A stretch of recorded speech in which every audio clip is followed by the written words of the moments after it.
and I'd walk a mile just to see you smile. Ladies and gentlemen, welcome to the Gloves Off Podcast, your one-stop shop for all things Super Smash Brothers and Super Smash Brothers accessories. Coming to you guys once again, recorded in the background. I am your host, as always, one of your hosts, Master Hand Games Koopa.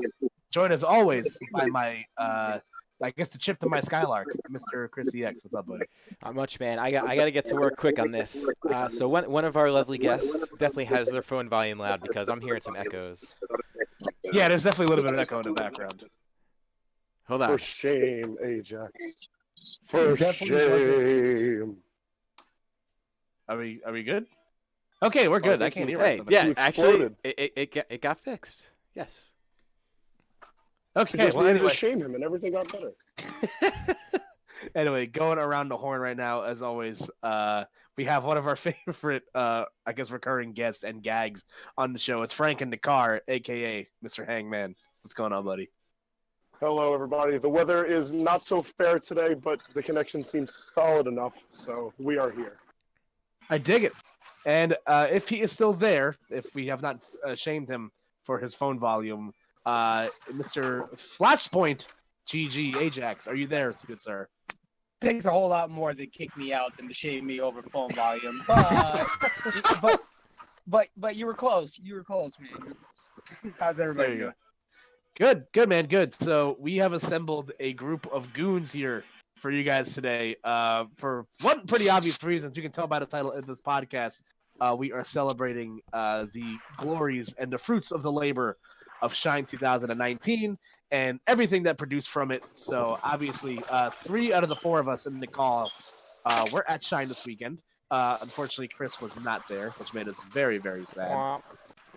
So I'll start by asking the very obvious question for the people that were there, and I guess I'll start with AJ. How was your Shine?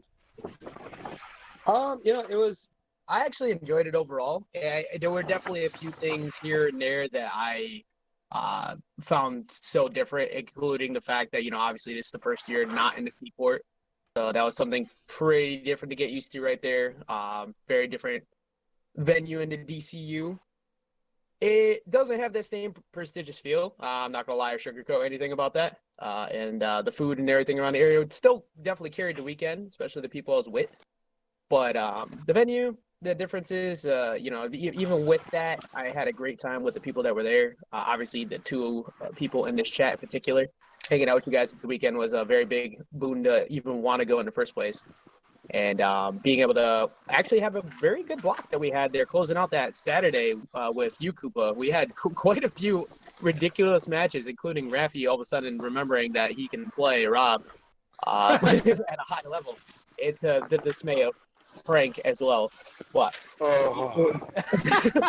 Yeah, that was definitely something. And I guess before I give my thoughts, let's go to our favorite radio caller, Frank. How was your weekend?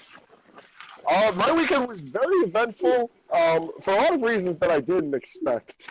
Ultimately, it was a very fun weekend. Shine is always one of my favorite events of the year, both for spectating, for commentating, and just enjoying the scenery. Even though Worcester, Massachusetts, for those curious how that abomination of a city is pronounced, was quite different than Boston, it was still all right. I'm used to urban environments, and I'm not used to the fact that none of the cars there would actually use their horns, and everyone would give right of way to passerbys. It was really weird. To be real, we actually shouldn't even be here right now. We relaxing should be evening. in a hospital bed because we had at least 5 different times where cars stopped for us during a green light and let us go. Like, we should all be hospitalized, and Reggie should be in prison, but that's a story for later on in the podcast. Yeah, the lore behind that is quite deep. And I'm not gonna leave you out, Chris. Chris, how was your weekend? Dude, my weekend was pretty good. I didn't, it's funny is I didn't get to watch a ton of Shine, but I got to watch a decent amount, like spotty in between, just on mobile as I was doing stuff. And imagine my dismay when I kind of just couldn't read who was playing on mobile. Felt bad, man.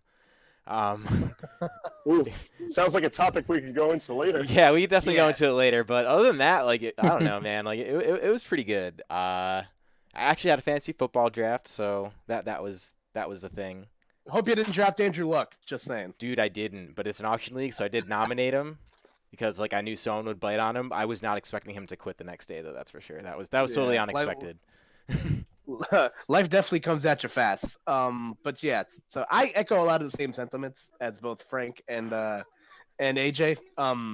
Shine was fun. It was definitely a little strange because I've grown so used to the Seaport that it just felt a little bit different. I guess I'll start with the goods of the event. Number one, the event was a lot of fun as always. Like Shine is just such a fun event to attend because a lot of my friends obviously live up in this general vicinity of the country, and I will say the city of Worcester, and a bitch to say, but I will say the city definitely surpassed a lot of my expectations. Like in regards to like just how from what I was expecting versus what I got, like I wasn't too disappointed. My biggest gripe would have been finding a place to eat late at night, but shout out to that Mexican spot across the street. My lord, Big shout out to Mezcal. That spot was bumping, and I definitely had a good time on that front. Obviously, like the venue itself, I think the one thing that goes underrated about the Seaport World Trade Center is that that's probably the coziest venue of all time. And I'm going to credit about 99% of that to the carpeted floors. And that is a huge fact. I missed them so much this weekend, especially because when you look at some of the wide shots of the tournament, like there's like potholes in the floor. Yeah, no, it definitely like that's kind of what I meant when I started off with that the prestigious feel. Besides being at the pier and looking at the warehouse-esque look of the venue, I get it. That venue is more for like maybe a con type thing, and that's kind of what the event felt a little more like a very big regional with a con, and it still had the Shine feel to it because of the competition level and everything. But you could just see the differences the moment you walk in, and just kind of if you've been around Shine for the past 3 years, it definitely hits you right off the start. Speaking of hits, I really wish Chris was there at that Mexican bar when we were having that nice conversation with Florida about Florida and NY. And that already sounds like a really nice conversation. It sounds. Yeah, it was definitely sounds cordial if anything. Yes.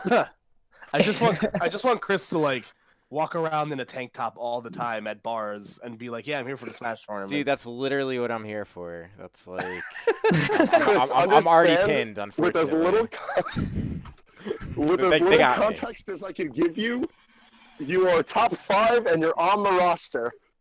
God help you. Let's go. And with a little bit extra added hint, up here in Tristate, we play with items on. Oh shit! You know what, man? That's not even new.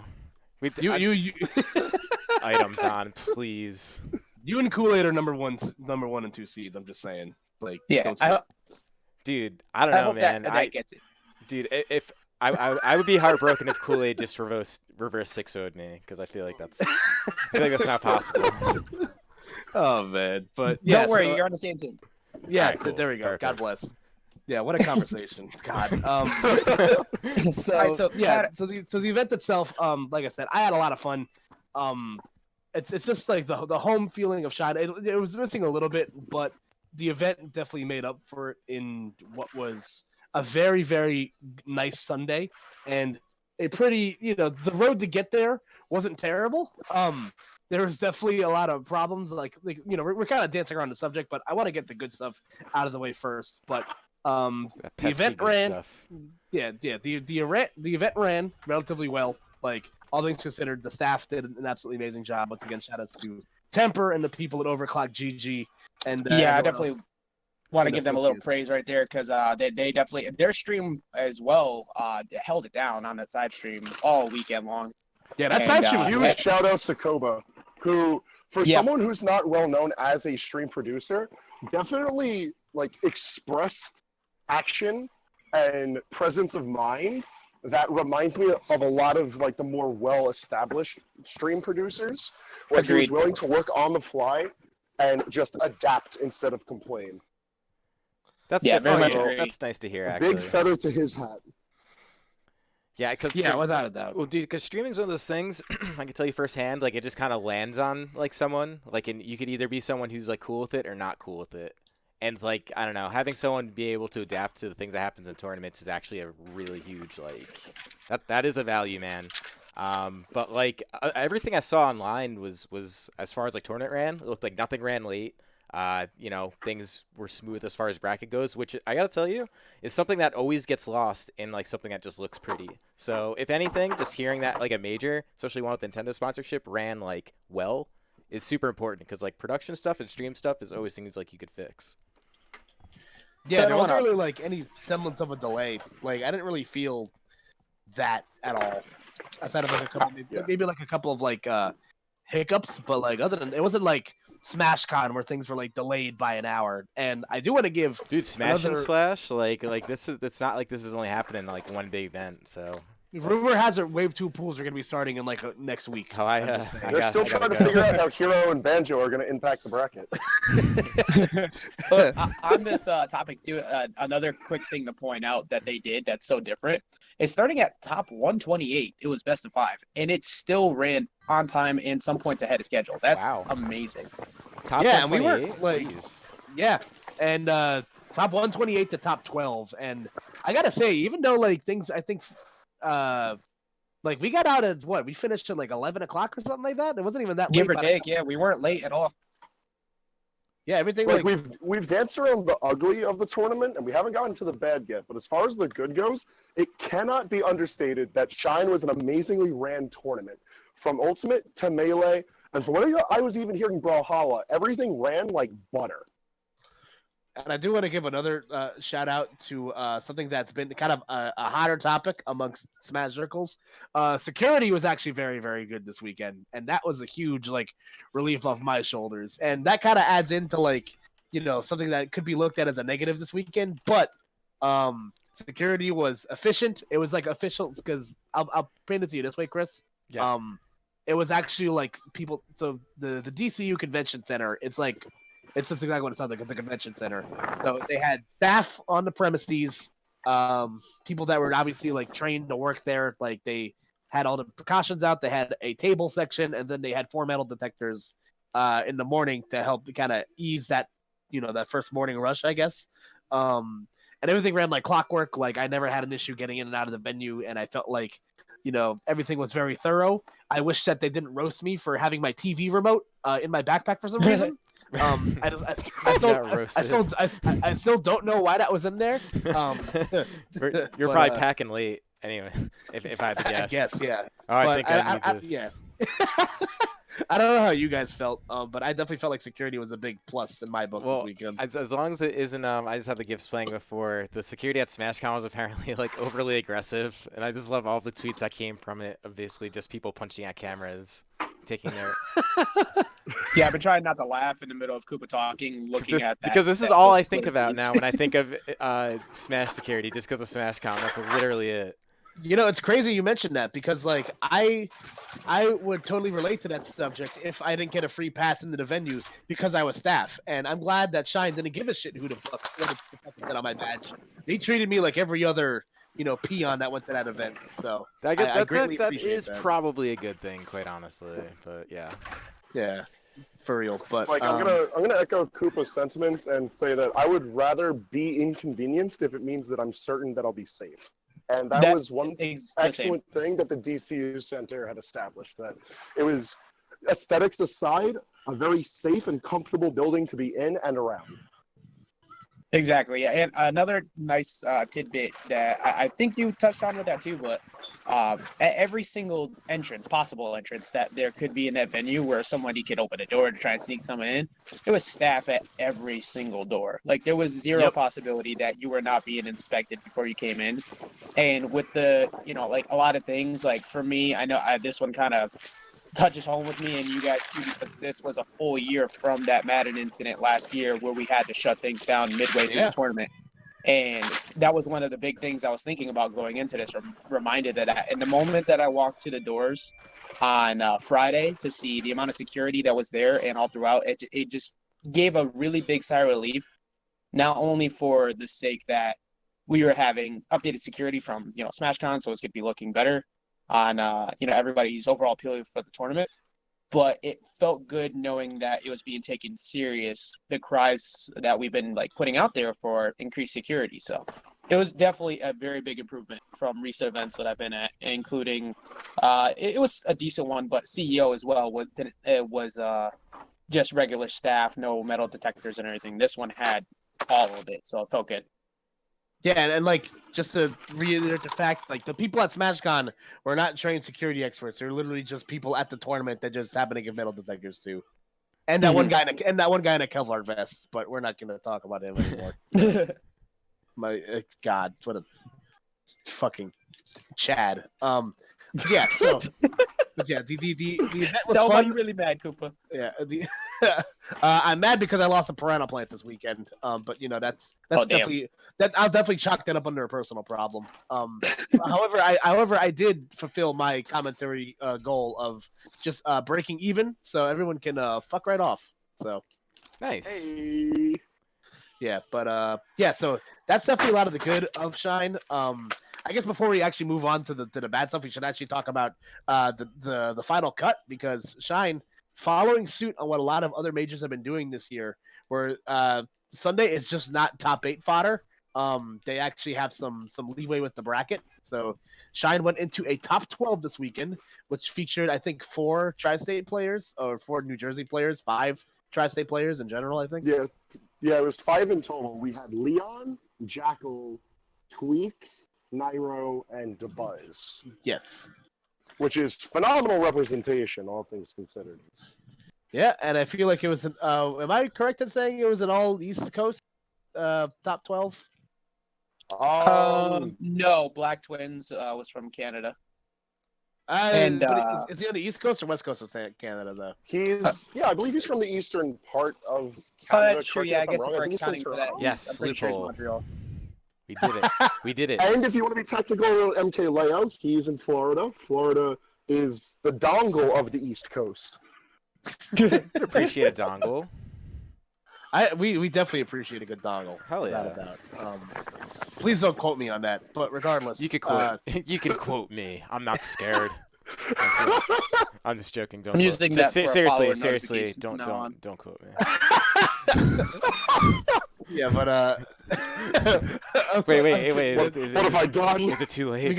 we gotta kill the dongles. The dongles. Yo, all right. Let's talk about the results, man. So Sunday was very good, and I'd say for the most part, a lot of the things that I predicted, for the most part, was accurate. I said that the top 4 was probably going to show up again. They did. I was going to say that MkLeo versus Scat was going to be high-key a really fun set to watch, and it was. And I said that Leon, well, I don't think Leon 3-stocked Leffen, but he still beat Leffen. And then Leffen complained all day, but it's fine. It was 3-1. I actually got to commentate that set, and Leon is a mess, man. He got him with 2 these suicide kills, and this man just let it happen. I was like, how? How can he complain on Twitter if he doesn't DI it the wrong way?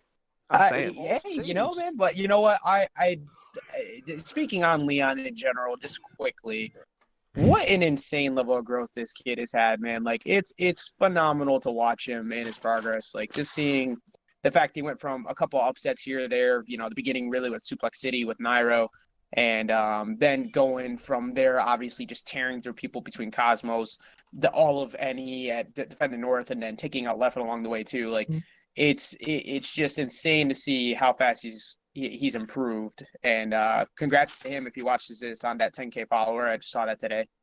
And he's gone from 30 definitely like top 20, if not 15, this upcoming season.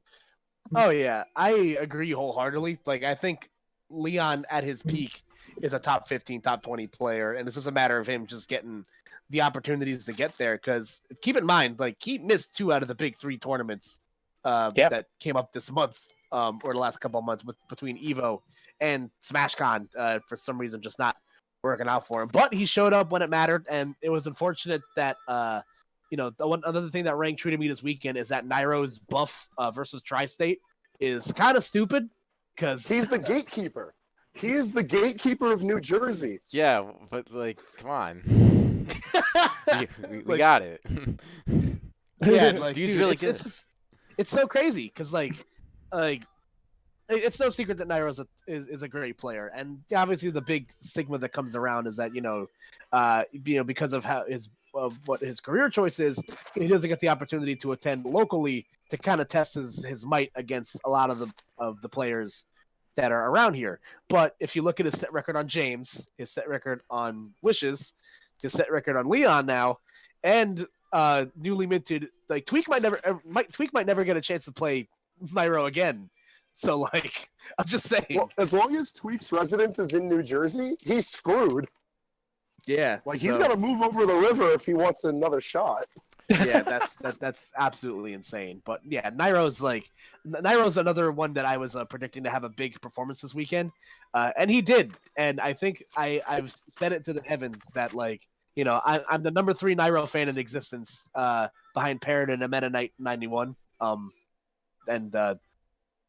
I was just really happy to see him perform well this I think weekend. it might be number 4. I'm pretty sure Paradin has bought out the first 2 spots for that.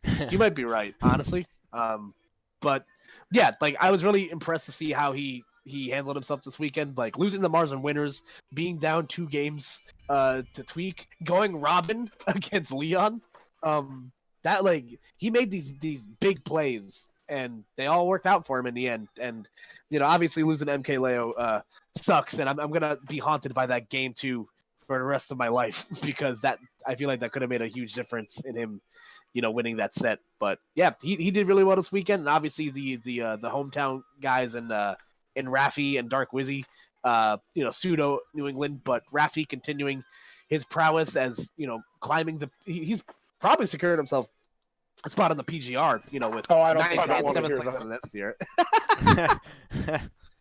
Yeah, I should probably explain for those curious. I don't actually have anything against Raffi as a person. He's a fine guy. I just mean to the heavens that his style of play is very reminiscent of lag heavy or low level Rob, where if you roll the 3rd time, they'll never expect the 4th roll. Well, And it all right, works. It works so to such a magnificent degree.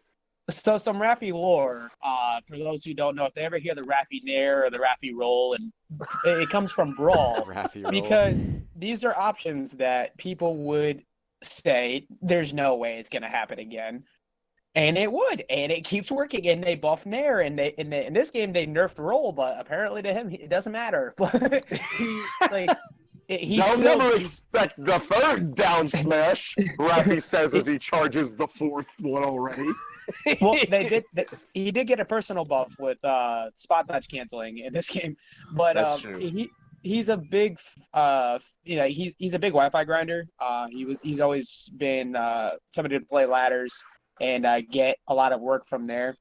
And if you watch the way that he's improved, he's made a lot of adjustments in his pressure game, and on the same token, Dark Wizzy as well. Like they both have really amplified the amount of punish they get off of advantage state compared to what they used to.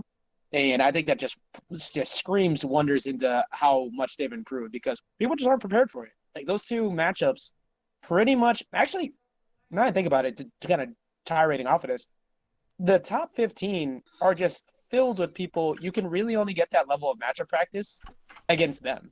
Like there's so many character specialists with this meta, and I love it.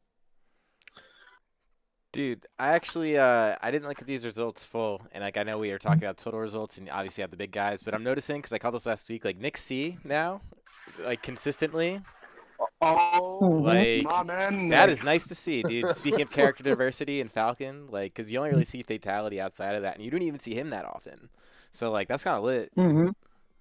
Yeah, I think Nick might have shaved 20 years of his life expectancy off just so he can mix at supreme levels with Captain Falcon, and he did absolutely amazing this weekend. He's not only one of my favorite players to watch, he's just a really good guy. Definitely went a little bit too ham with what happened to Reggie. Which definitely set me for a tizzy all weekend, which led to one of the best memes of all of the whole weekend, which we can close with later. Yeah, big shout outs to, I guess, just my room completely dominating Smash Twitter and keeping things from going too out of hand. Between Reggie and Nick, there was only good vibes. Yeah, honestly, that wasn't too bad. You guys got a dominated Smash Twitter for the weekend. Dude, that one clip of like Reggie dancing to the Marvel vs. Capcom music with you holding the detour sign. Wait, and time. Alan just happened. You need to look at this. Yeah, I feed, saw this.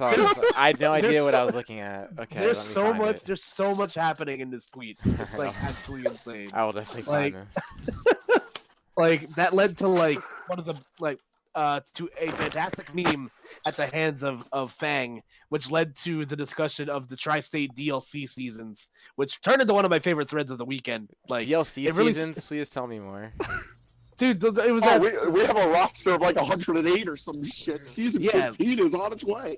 Yeah, honestly, yeah, because like we just kept like going down the rabbit hole of like taking these like out of context photos of our friends from these events, and we just kept making threads about them, and it really speaks for how many awful pictures of us exist on the internet. Like it was truly something amazing.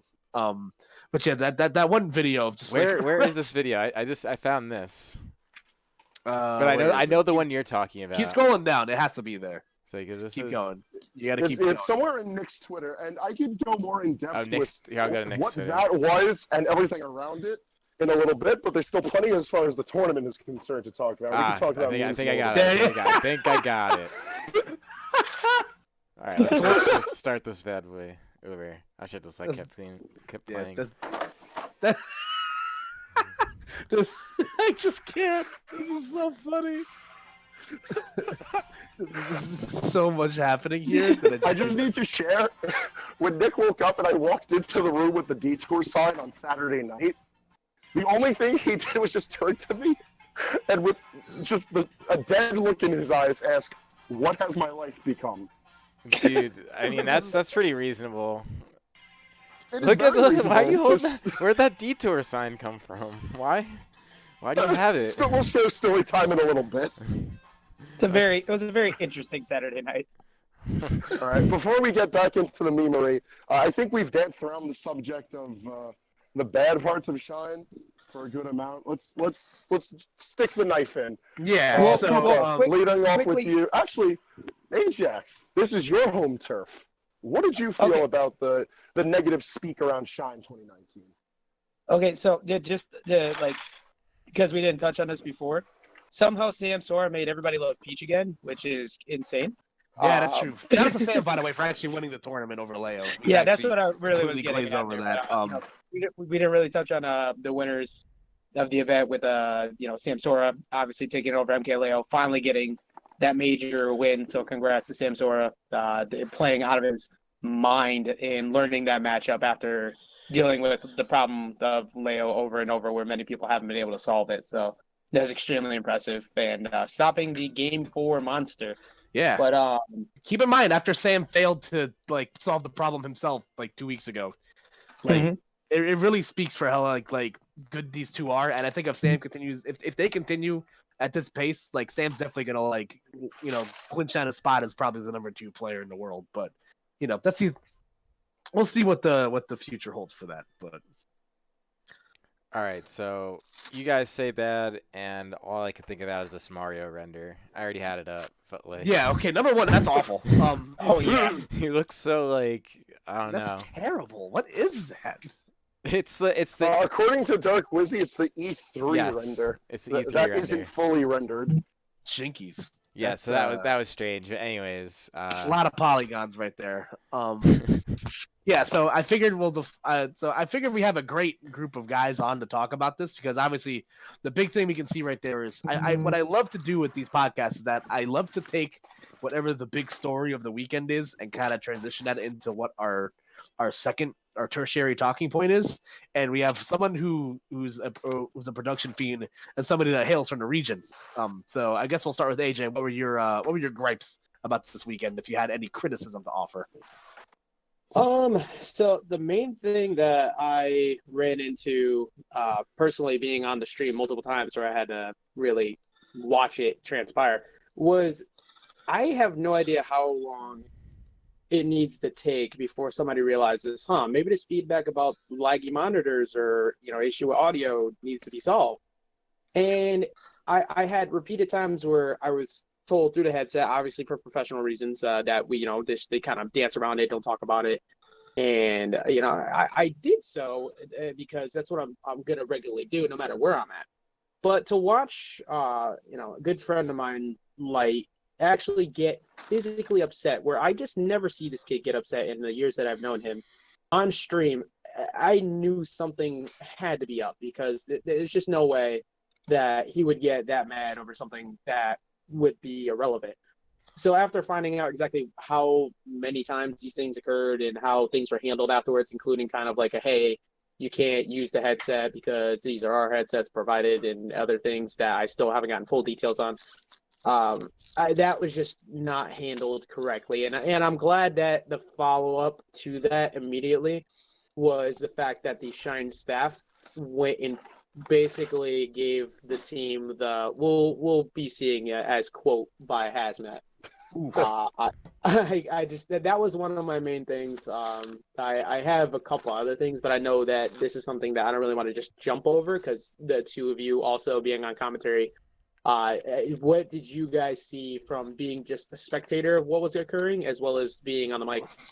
I guess I'll go next, because it's actually, I'm really glad you brought up that, because it was during one of the commercial breaks where Ed comes over to us and very candidly is just like, "Yo, man, shit's about to go down." And we're just like, "What the fuck are you talking about?" Like, he's just like Ed's a fucking like shitlord, but like he also knows when like shit isn't going right. So I do want to give kudos to him for like canning who was the original production team for Friday and Saturday, and then transitioning to the other streams that were white labeling for Sunday, which again, it's a hard move to make. Obviously, nobody ever wants to be fired from doing something, but if you're not good at your job, Wait, this happened? Like there was one production team, then it turned into a couple others? So Yes. basically, yeah. So to my knowledge, I believe like all the streams are being white labeled by somebody. Okay. BTS. Are we allowed to say usual. names? I'm gonna keep it anonymous because I think everybody kind of understands. Like, I mean, I didn't know any of this, so this is all news, and I feel like it's kind of like relevant news and important. Yeah, I think out of professional integrity, like. But like, even yeah, though we there was definitely don't some have to out issues- anyone, but like, yeah. All right, cool. But if you read the tea leaves like close enough, you'll if you ask someone in a close situation, they'll tell you. But regardless, What you do need to know is that a team that wasn't prepared for taking on the mantle of all the top 12 preparations of such a stacked tournament did so fantastically. Because if you look at day 3 of Shine, you wouldn't know of any of the issues that occurred during days 1 and 2. yeah, it was like night and day. Especially like the biggest difference being the headset problem. That was unfortunately like what AJ was saying is that Light is someone who's like usually like he has a great head on his shoulders. Like he's a nutcase sometimes, and I'm not usually sure what's going through his brain sometimes. But like he's not an idiot. Like he's a smart guy, and like he understands.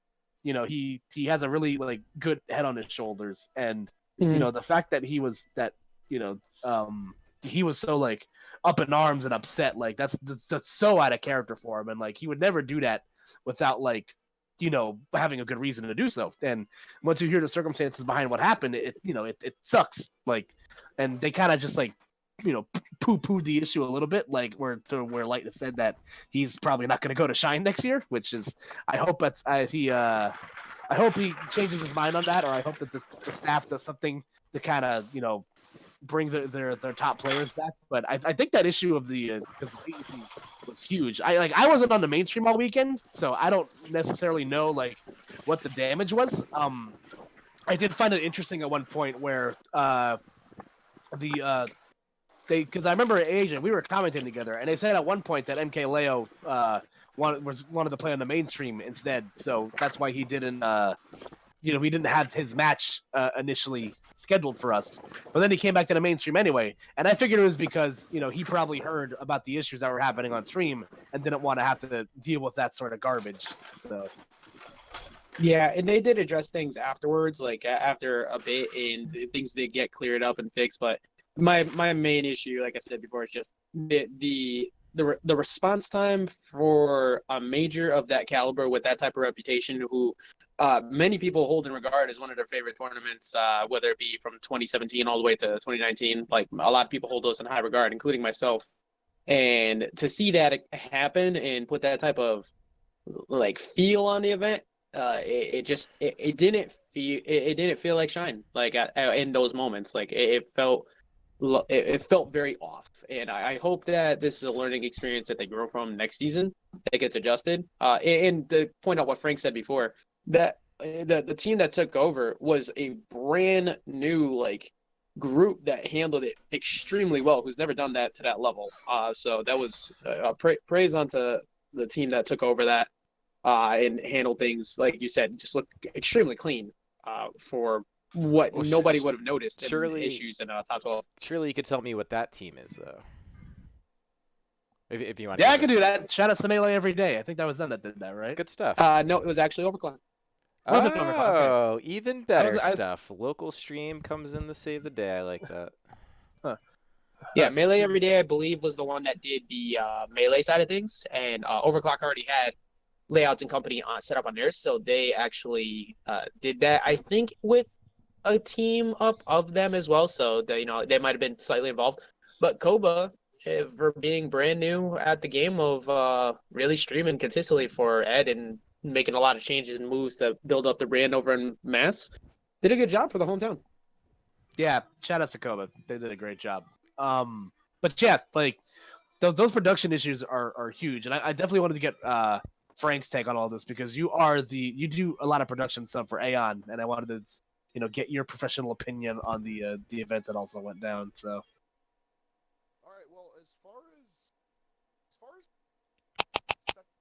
as What happened to your microphone? Yeah, it says.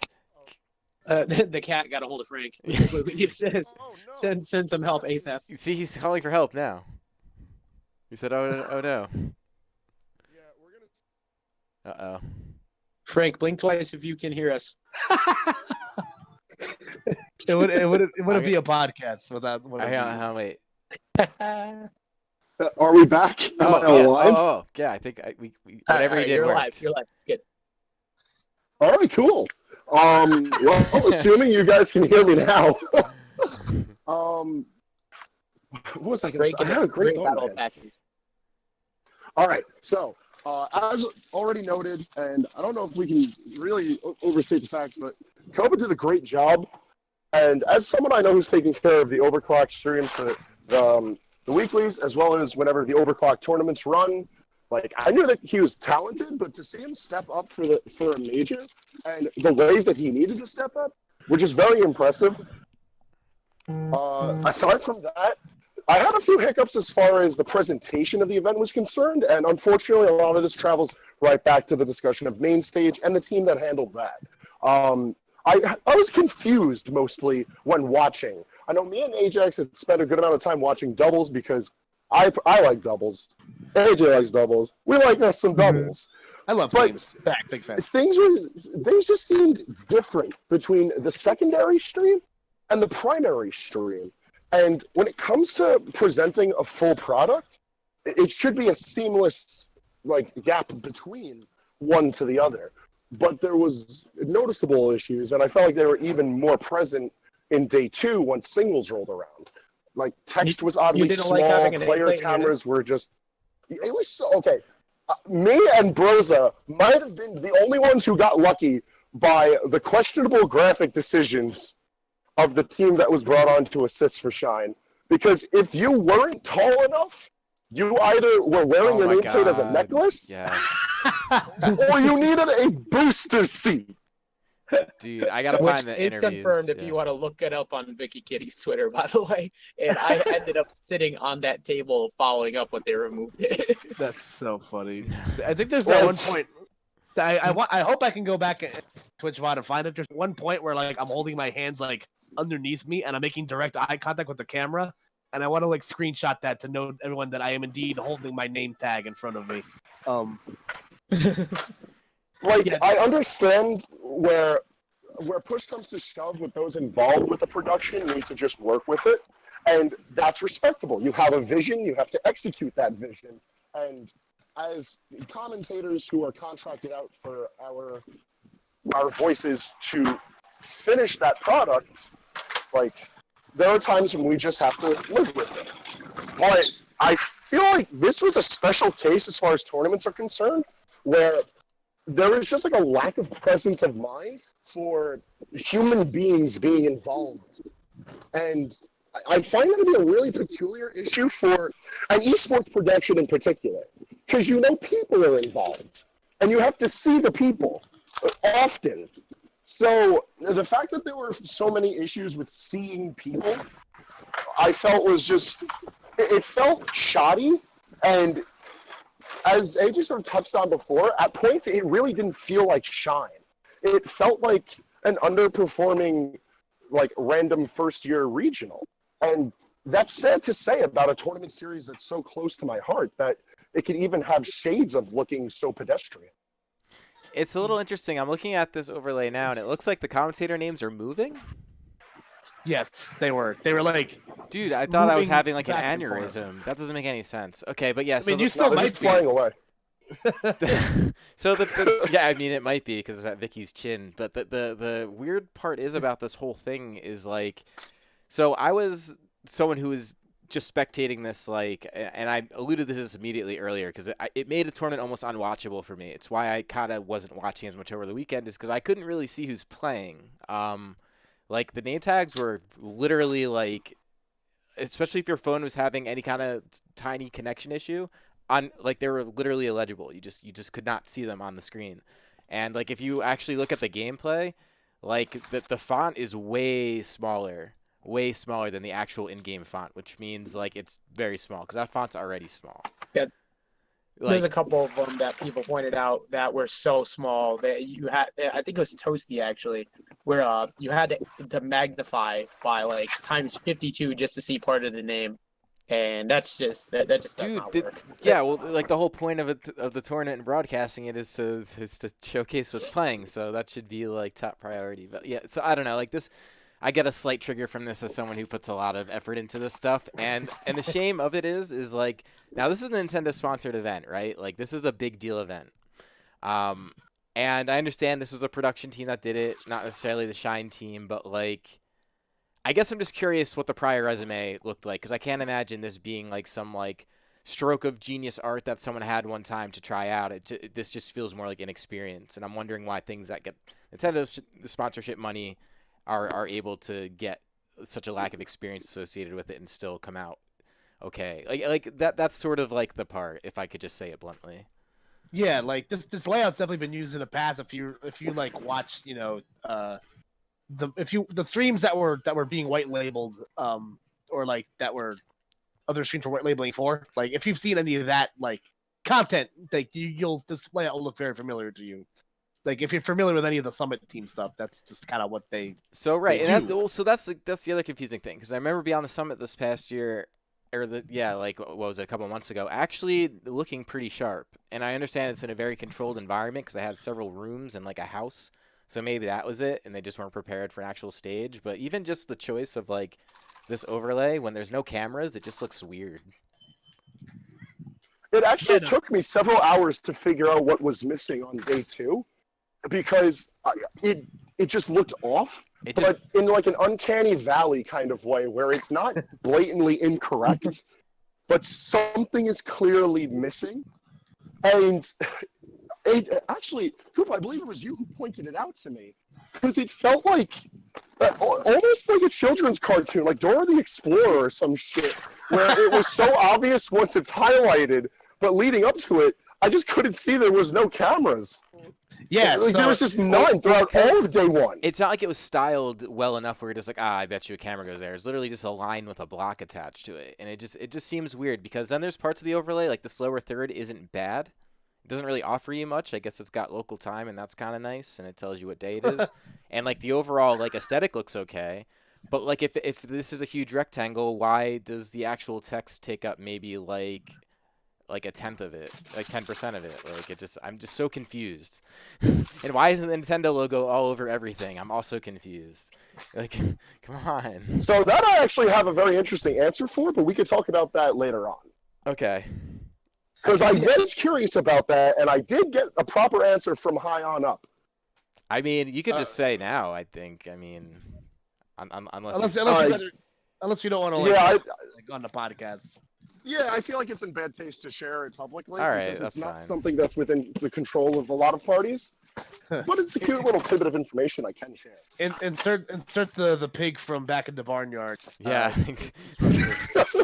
Perfect. Hey. Yeah, so to be blunt, and we danced around all episode, so I could be frank. Not frank in the car, Frank, but frank about how I feel about this. I don't know. Production Yeah, was really bad. Well, It was quite frankly, I think unwatchably it's a bad good at idea if we times. just be pretty frank about it and kind of pass it along. Frank. Yeah, but despite those hiccups, like I said, like we've all been saying, like you could, it's like night and day on day 3. Like everything ran like clockwork. Melee looked like it ran really well. It was I didn't realize how many people weren't here for Melee until I like was looking at the people coming on because the way that the side streams were set up is that the commentators are facing where the Melee players are sitting. So I keep seeing these people walk up to the side stream, and I was just like, I don't know who the fuck any of these people are. We're nearing the end of the bracket. But that was a fun event. Shout out to Hungry Box for winning Shine again. That was fun. And again, shout outs to That was good for again, him. shout outs to him. Yeah. Claps for Hungry Box. Yes. Yeah, but I guess we could. Yeah. All right. We got it. We get it. You vape. But yeah. So moving along. Any closing thoughts on Shine as a tournament? Since we've definitely been on the subject for a while. I mean, all I can say is that it looks like it took a huge step back, and it could be with the change of venue, and I could sort of understand how that could send you a little spiraling everywhere else, because finding a place to host that many people when you're a reputable series can't be easy. But it's a shame to see such a downgrade, though, I will say. Yeah, and to touch on that too, like just quickly, for the fact that obviously there was many reasons, very logical reasons as to why they had to change, and going into this being a much smarter financial choice. I hope that next season, after the fact, because this is contracted for 2 years, a lot of adjustments are made, particular presentation and things that help reignite that feel. Because I love Shine, and even with all the things that occurred, I can't wait to see them bounce back. Because Ed and company, even she being very proactive on Twitter, talking to people as soon as things started going awry. They made sure that they wanted to get as much feedback as possible, including an AMA afterwards, where they really didn't even need to. So I'm looking forward to hopefully a bigger improvement next season for sure. AJ, I'm very glad you brought up the AMA because it's very rare these days that we see anyone outside of like popular personalities host AMAs. Usually because they devolve into flame fests, quite frankly. That's just how those go these days. But even considering how hot the controversy was, and still within the earlier half of the week, they were willing to host one and answer anything. Shows like the dedication that the New England scene has to stepping forward. It's a very bold move, and I feel like they should be rewarded for their bravery, for being able to just own up to the fact that not everything went well and that they didn't meet expectations. It happens. Agreed, and I was very happy about that. Yeah, I definitely feel the same way that you guys do. Again, like the event it felt like it lost a bit in regards to just the coziness. Like I said, like something about like the area that Shine the last 3 years was in, it felt very homey. Like it was definitely the carpet or that bar that was like right down the street where I almost choked on sangria and died last year. But it's fine. I lived. But yeah, like I hope that maybe there's these things can be alleviated, because I believe I saw it in that Shine 2020 is, I believe, locked down for this same venue next year. So it is. It's under contract. 2 years. AJ mentioned, right? Yeah. Yep. So we shall. We'll see, man. Like hopefully there's some changes that are made that are proper. We didn't really talk about the food stuff, which I think was kind of like another like hot commodity that happened. But like, here's the thing. Just really quick for me on this subject. Like, I understand that like you want to try to eat as healthy as humanly possible at these events, but like you're when you're at a venue with concession, you're at to my knowledge, you're at the mercy of the event for like what you can do with that, because like a lot of the details came out about that, and like if they wanted to like bring in outside food or drink, they'd have to use up basically the entirety of the Shine budget just to like buy the concession out of the union contract or something like that. It was like something stupid. I don't know how this like affected you guys, but I personally didn't mind that much just because I knew what I was getting myself into. My only issue was just the lack of water within the venue, which was handled as water coolers that was taken care of by volunteer staff, which, while very much appreciated, there's only so much that can be accomplished by a volunteer staff that's trying to run a tournament where it's not their main concern to hydrate a lot of people. So I'm a bit shameful to admit that I had consumed more tequila than water over the weekend, but that's just sort of what goes on. If you know you're going to be in a convention center, you have to prepare properly, and your weekend diet is dead to rights unless you're willing to like organize your schedule around being in and out of the venue. That's just Look, I may have tweeted it like a joke earlier, but that was a very, very real statement that I was saying about looking in that mirror of, feeling all good, going out to get a bunch of good food the whole weekend. And the entire time you should know that eventually you got to look at that bank account. Yeah, no thanks, man. I'm good. Yeah, I mean, you don't have to. I mean, to be fair, I actually didn't Have spend as to, much. I but didn't I spend mean, as you much money as should. I thought I was going to. So it's So not awful, I guess. I all I'll mean, say is that burger place was great, man. so I gotta. You guys hear something about Diva being in Smash or like?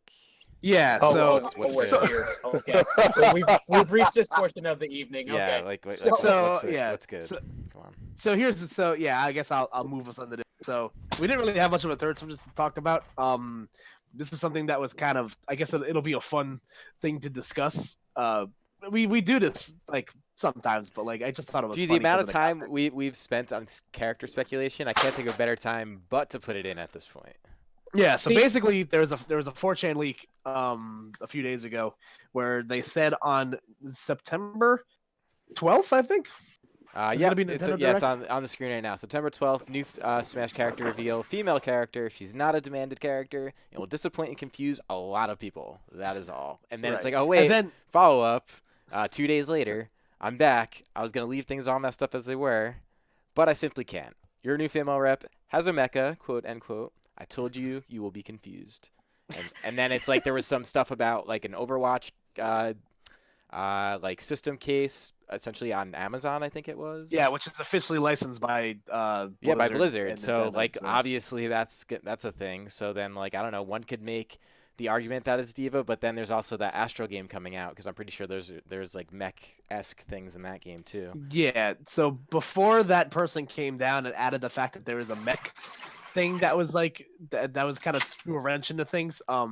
There were talks that the DLC got him. There was talks that the character to be added was going to be Tracer because they obviously drew the parallels between the Overwatch officially licensed Switch case and that. Because I've been saying for the longest time that I think one of these DLC characters has to be a female character. Like I just don't think. I don't think Nintendo like somebody would find a reason to complain about it, but like the DLC pack is a sausage fest. Well, all I can say is I'm already Tracer, and then she's got a mech, so God damn it! I'm so sorry.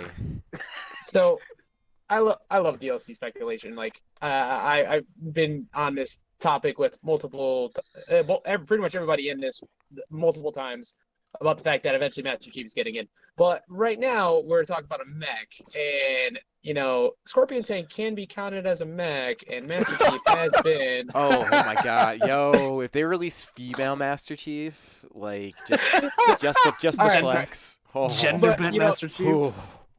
So Epic. convenient timing wise, I was actually looking a little bit more into it because I actually love when these things happen because then I can kind of jump into the roots of speculation and have some fun with it. The time frame that this character would maybe be released, and I'm gonna touch on the person leaking this in the first place too because it is 4chan, but it does kind of it lines up directly with a release time that would be around BlizzCon 2019. So there is that, like, that's a little bit extra that maybe somebody thought about to add some validity to their statement. Like that'd be kind of interesting. But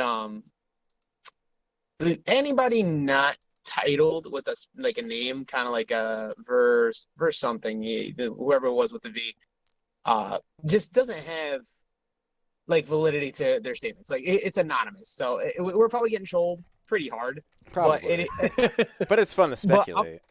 I exactly. I love speculation, so I don't get how people can just get so upset about the idea of a character joining the game.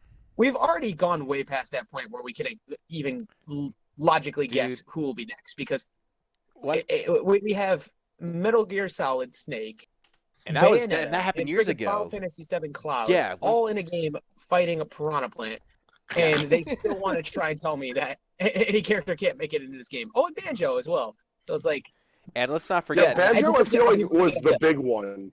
That was the big cannot be in Smash. After Ridley and K. Rool, it was Banjo. Joker opened the door for damn near anyone, but Banjo was like, all bets are off. I think Cloud busted down that door. IMO. Like, I agree. I think Cloud started it, but I'm gonna go with Frank a bit on this one because this was cross like company, and Nintendo and Microsoft have been really good with a lot of team ups lately, and the fact that they were able to get Banjo just screams the fact that we're definitely getting Master Chief, and it's crazy to think about, man. So how about this hot take, right? Let's just say it goes to the Overwatch route. That would make perfect sense because Blizzard's no dummy. They got a lot of money. That wasn't supposed to rhyme, but I'll go with it. And they could basically just pay Nintendo and say, listen, put this character in Smash. We're into esports. You have something that's made to be an esport, so let's just kind of like cross-pollinate a little bit. And then this now opens up the opportunity to Nintendo maybe being more active in it now that they have a company like Blizzard kind of breathing down their necks and thirsty for like what they could get out of it. Yes, and also completely off of the Master Chief train now. If you stop and think about something that we've been missing heavily, like I preach this pretty much every day I can. We talk about esports and companies that are very big on getting a lot of extra money out of additional content, but Blizzard, Activision, and Overwatch make so much money for their league through costumes. So if they could somehow convince Nintendo to maybe, just maybe, do some DLC skins, post these seasons, so they can get lots of money to throw into an esports league and allow me to just drain my already empty wallet. I would just be so happy because it's a harmless additional content that provides people with even more individuality because you get people fighting over who's the main of this skin, who's the main of that skin. We get swimsuit Wario. It's crazy. And I'm already Tracer. Like just to be real, swimsuit anything doesn't matter who it is going to just provide $1 million pop bonus to any event that they choose. So like swimsuit piranha plant, sign me up.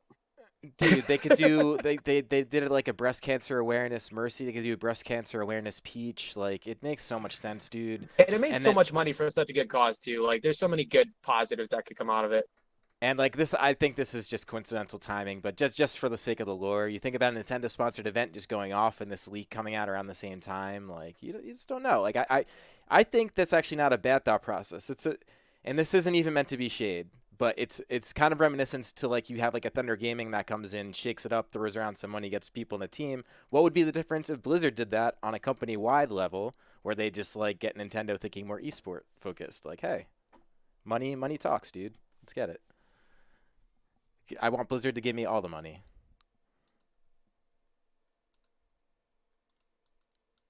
Favorite things in fiction. Damn, I hate that I just cut out. That was such a good rant. No, we heard you. You're good. Okay, good. So, but yeah, you get the picture then.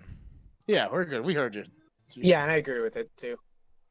Yeah, so anyway. I think this could actually be a good thing. But if it's not this and we're just getting trolled, I guess that's okay too, because it just means more Nintendo IP characters. Let's get it. Anyway, what you were saying, Frank?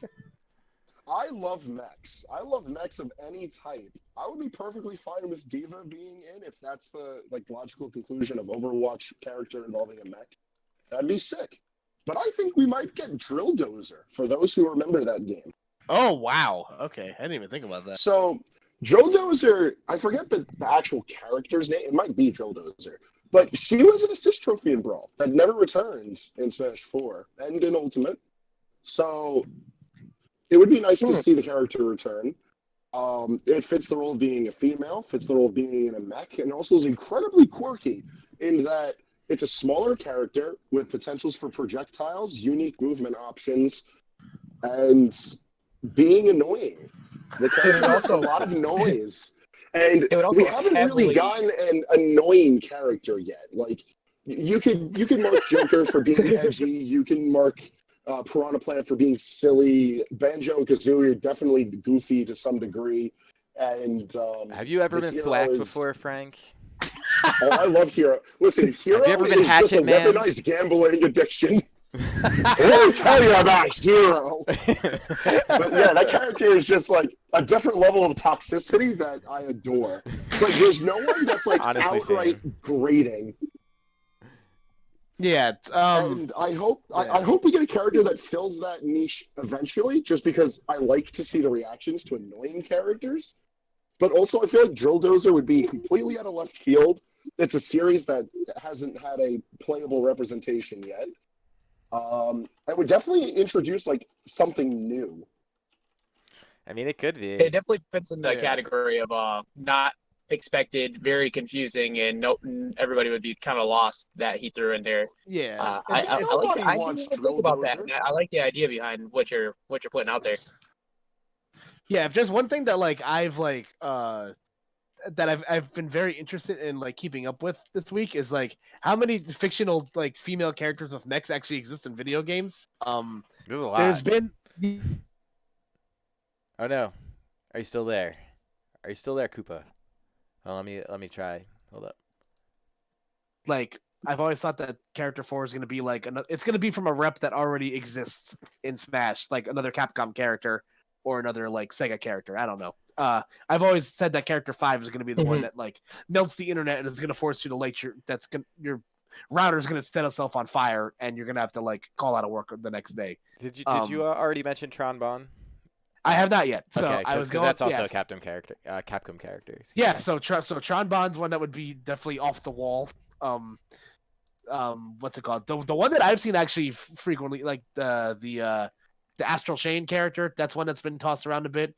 One that I have not that I've kind of like latched my hopes onto, if that's the case, is the main character from Sakura Wars. That's been like I know that game has a remake coming out. And I think that was originally a Sega Dreamcast game. Yeah, I think you're right about that. Or Sega Saturn, from the looks at it. Yeah. It was a Saturn game, and the main characters, it's just some cute girls and mechs. Like this is kind of I'm about it, but I don't know. Like this, I definitely if I had to choose, yeah. Sorry. If I definitely had a camp to fall onto, I would say that I think all of this is horse malarkey, and we're all going to be just like because anybody can fake a 4chan leak. Like it's really not that. So I wouldn't be surprised if all of this was false, but I don't know. It's definitely going to be interesting because I'm going to be patiently waiting to see what happens around September 12th, because that will also fall on to the trend of Nintendo or potentially announcing or releasing big characters the weekend of tournaments, because that I believe is the weekend of Glitch. So Well, to be fair, there's always big tournaments these days. It almost isn't that's it. true. Imagine Nintendo checks the calendar. There's like, all right, well, we can't release here because Platinum Star, huge monthly. We can't. True. I'm just joking. No, but anyways, They got yeah. their priorities in check, man. They got to make sure that they amplify the stream for you. Dude, But they know. I They don't think know. we are getting some semblance of news soon. Like we are. Well, there hearing has to that be. It's been a while. Yeah. It's been a while because even Hero came out about a month ago, and like that was Yeah, kind we of kind of left it in the dark for a little bit there on him too, like before we actually Yeah. got the release. Yeah, because I feel like if Nintendo wants to stay true to their pattern of releasing all the DLC for the pack by February of 2020, which, by the way, isn't really that far away. It's only another like 6-ish months, like when you really think about it. So they're good. Like they've been good at like I think it's a DLC character every like 2 months or something like that. So Banjo will probably be whatever the quantifies as the fall. So probably in October they'll probably have a Nintendo Direct to announce that, and then they'll probably use that Direct to announce whatever character number 4 is, which I think makes perfect sense. And then keep character number 5 under locks until I eventually come out of my cave one day and find out that Master Chief or Doom guy is in Smash, in which I I consider it a national holiday. I call out of work the next day. I buy alcohol. I call out of work for a week and I lose my mind. Yeah, that'll be something. You and So, I don't know. I think, so much else of the population. dude, at I this just point. it's just like literally like we touched on earlier. Like there's just different levels to which these characters there's different ceilings in which these characters broke.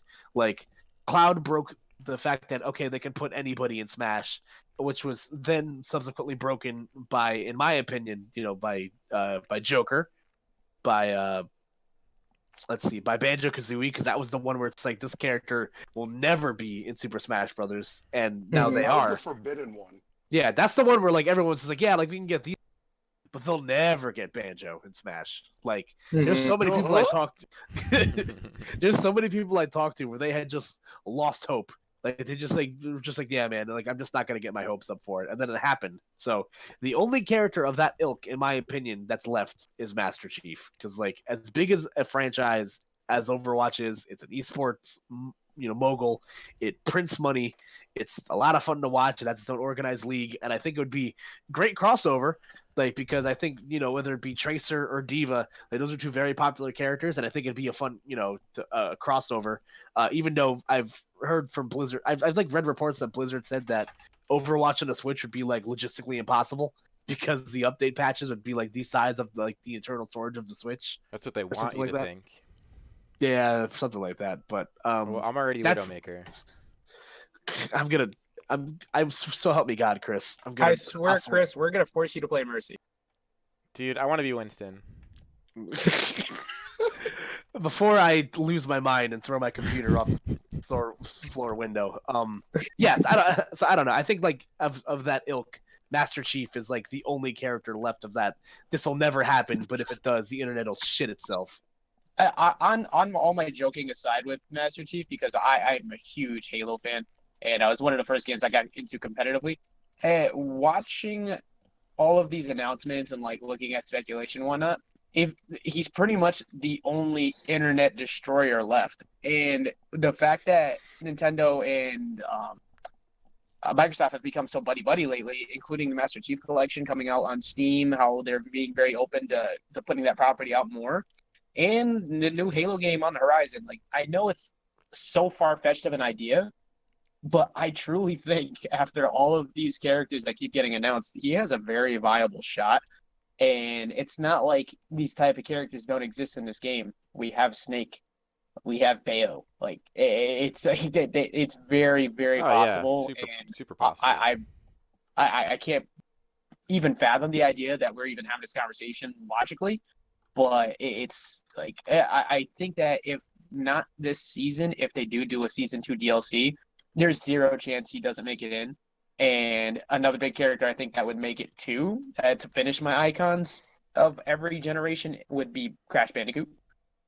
If I could get Mario, Sonic, Crash Bandicoot, and Master Chief all in one game, I just retire. What about Sans Undertale?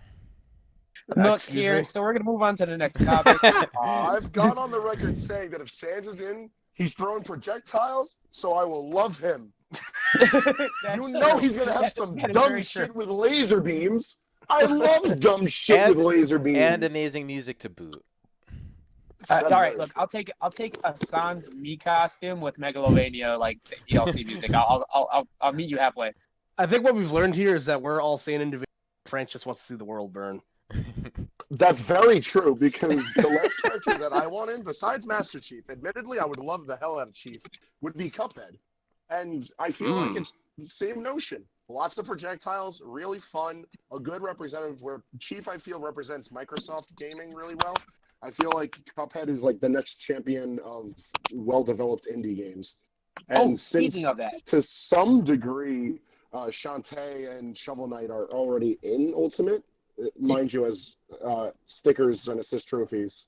You ripped it out of my mouth, man. I just remembered Shantae. Like, we're all sitting here jumping all over the place for the speculation, but like Shantae actually has a very high level chance. Like, they did that big old campaign for Shantae as the developers in the last game. And she is very, very popularly requested. She's been in a Nintendo IP recently, and a female rep. amongst the DLC pack that's left, and I'm sure she got plenty of votes. And they've been very adamant about giving people what they want from these votes. I mean, we have K-Rool and Ridley, of all people, in the game at launch. So, Shantae fans, if I think they actually have a very valid shot. As someone who's played all of the Shantae games, I'm not holding my breath, but I'm also looking very forward to the idea of turning into an elephant and smashing. Yeah, that's what I'm saying. God, please. Oh my god. Yeah, I definitely want to see like all those animations done mid-fight. That would be pretty cool. I have like no hope for like indie reps. I hate to admit it as someone who fiends indie games. Just the simple fact that Shovel Knight even got an amiibo plus an assist trophy is a huge step forward in their That's part. what I mean. But I feel like if it was gonna be anyone, it would have been Shovel Knight. He's like literally. It should have been. Yeah. I'm so upset still. Yeah, should have been. I agree. But maybe they decided they wanted to go with the Shantae round instead because she had a few more votes by comparison. You never know. Like that could have been a contributing factor. I mean, it's not like the Shovel Knight franchise is struggling. Or they just released the trailer for their next game. They just announced a bunch of stuff today. Yeah, and also today was actually a huge deal for Shovel Knight if you guys follow it. So.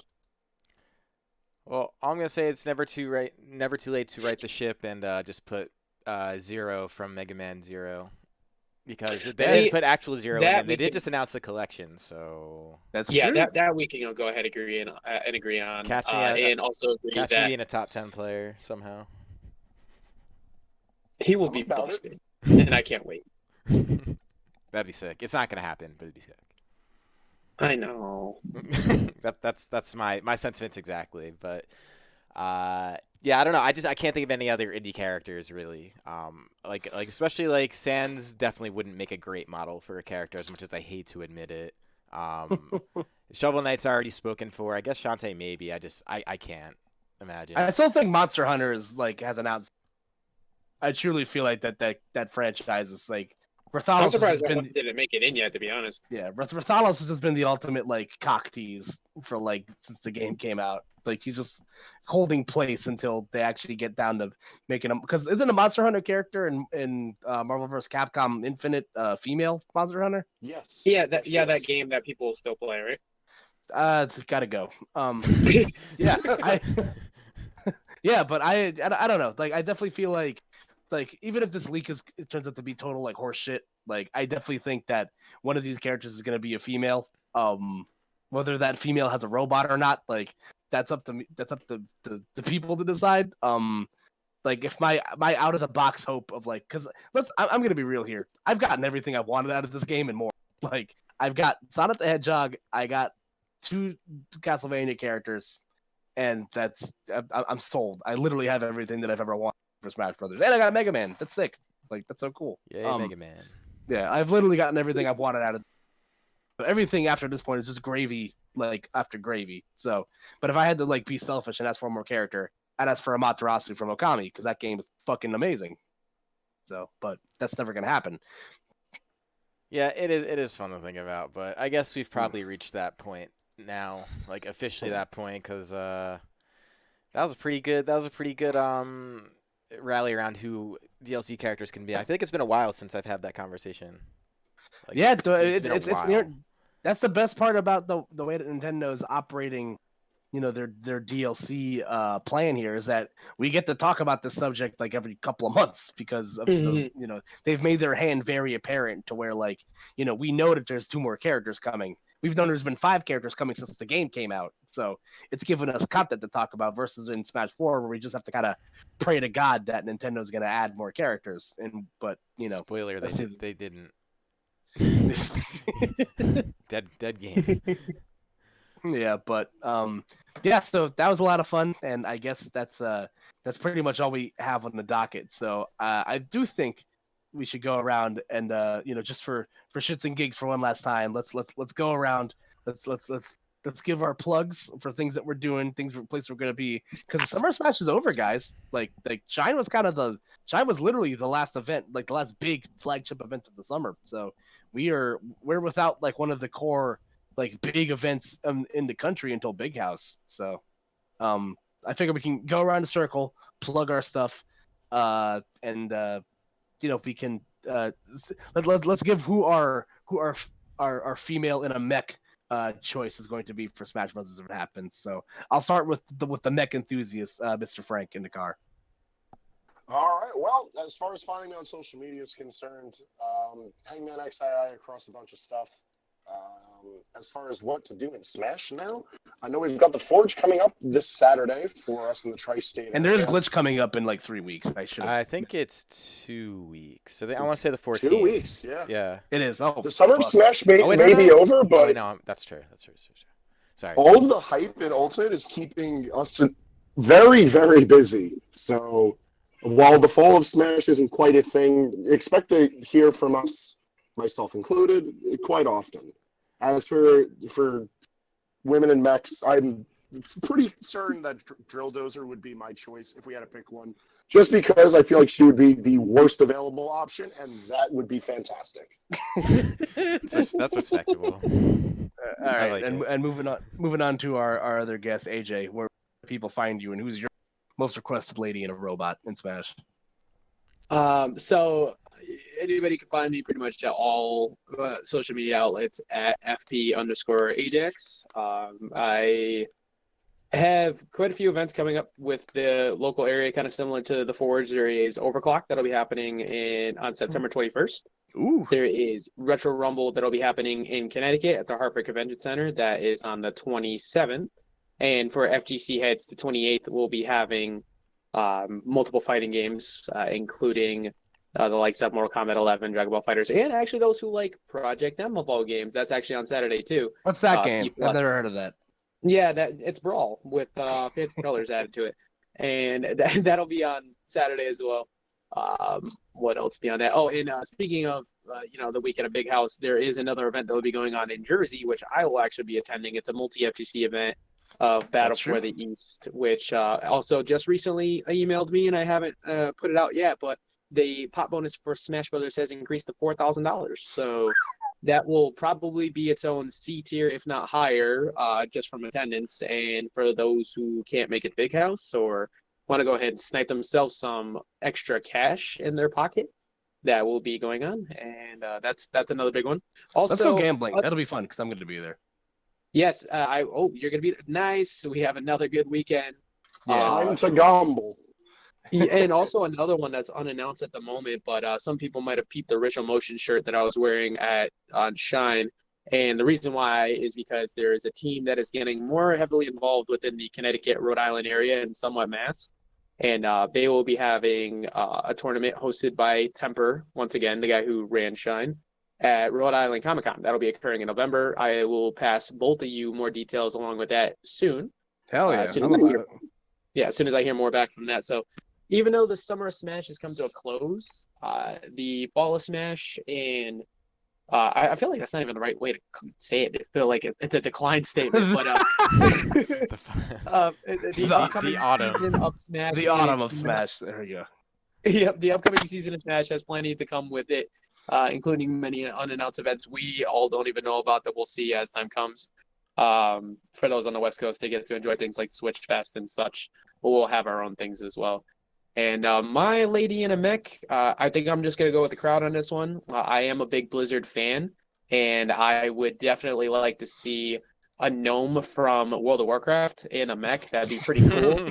But if we couldn't get that Blizzard rep in particular, I would like to see D.Va. D.Va, I think, provides a unique dynamic similar to Samus losing its armor for Zero Suit in Brawl, where you get demeched out of the mech after playing and you become a much worse version with way less knockback, and you pretty much have to zone and run away and hope that you don't get bodied beforehand. But that becomes they would definitely a top tier provide a unique dynamic that wouldn't be overpowered and a heavy technically in DLC because we just don't get those. Wow. So that'd be pretty cool.